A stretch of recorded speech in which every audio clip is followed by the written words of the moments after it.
Assalamualaikum warahmatullahi wabarakatuh. Perkenalkan, saya Maharani Nurulandari, NPM B1A022188. Di sini saya akan menjelaskan mengenai salah satu materi hukum perbankan syariah, yaitu murabahah dan wakalah. Yang pertama yang akan saya bahas terlebih dahulu yaitu mengenai murabahah. Murabahah dalam bank syariah disebut dengan bai al-murabahah lil amir bisyirah. Artinya, jual beli murabahah bagi nasabah yang memerintahkan atau memesan pembelian. Secara sederhana, murabahah adalah jual beli suatu barang dengan menyebutkan harga pokok yang sebenarnya ditambah dengan keuntungan. Lalu, pihak-pihak murabahah terdiri dari nasabah, bank syariah, lalu dealer atau supplier atau bisa kita sebut dengan penjual barang. Lalu mekanisme murabahah. Yang pertama adalah nasabah mengajukan permohonan. Nasabah mengajukan permohonan pembiayaan untuk membeli suatu barang tertentu, misalnya rumah, mobil, atau peralatan produksi. Lalu bank kemudian membeli barang tersebut dari pihak ketiga atas nama sendiri. Kemudian bank menjualnya kepada nasabah dengan harga yang telah disepakati sebelumnya.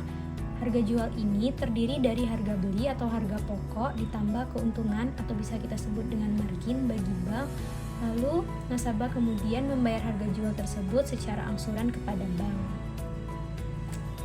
Contoh praktis murabahah yaitu seseorang ingin membeli sebuah mobil, lalu ia mengajukan permohonan pembiayaan ke bank syariah. Bank tersebut kemudian membeli mobil dari dealer atas nama bank. Setelah itu, bank menjual mobil tersebut kepadanya dengan harga yang sudah termasuk keuntungan bagi bank. Berikutnya, seseorang tersebut kemudian membayar harga mobil tersebut secara angsuran kepada bank. Dan terdapat perbedaan antara murabahah dengan pinjaman konvensional. Yang pertama dari keuntungan. Pada murabahah, keuntungan bank sudah jelas sejak awal dan tidak terkait dengan suku bunga. Terkait risiko kerugian ditanggung oleh bank sebagai penjual keunggulan murabahah. Lalu dalam segi objek, pada murabahah, objek transaksi adalah barang, sedangkan pada pinjaman konvensional, objeknya adalah uang. Keunggulan murabahah yaitu sesuai dengan prinsip syariah, tidak mengandung unsur riba atau gharar atau maisir judi. Lalu yang kedua adalah wakalah. Wakalah dalam perbankan syariah merupakan akad pelimpahan kekuasaan oleh satu pihak kepada pihak lain dalam hal-hal yang boleh diwakilkan.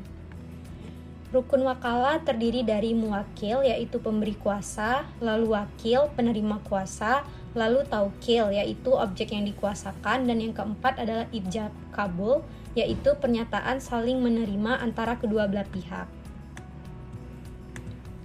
Jenis-jenis wakalah terdiri dari wakalah mutlakah, yaitu wakalah yang tidak terikat dengan syarat tertentu atau selain dari syarat yang ditetapkan dalam Islam, yaitu dia tidak terbatas waktu dan tidak terikat dengan keadaan tertentu.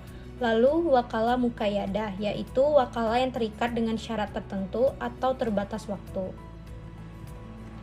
Aplikasi wakalah dalam bank syariah contohnya adalah seperti wakalah dalam aplikasi perbankan terjadi apabila nasabah memberikan kuasa kepada bank untuk mewakili dirinya melakukan pekerjaan atau jasa tertentu seperti pembukaan letter of credit, inkaso, dan transfer uang.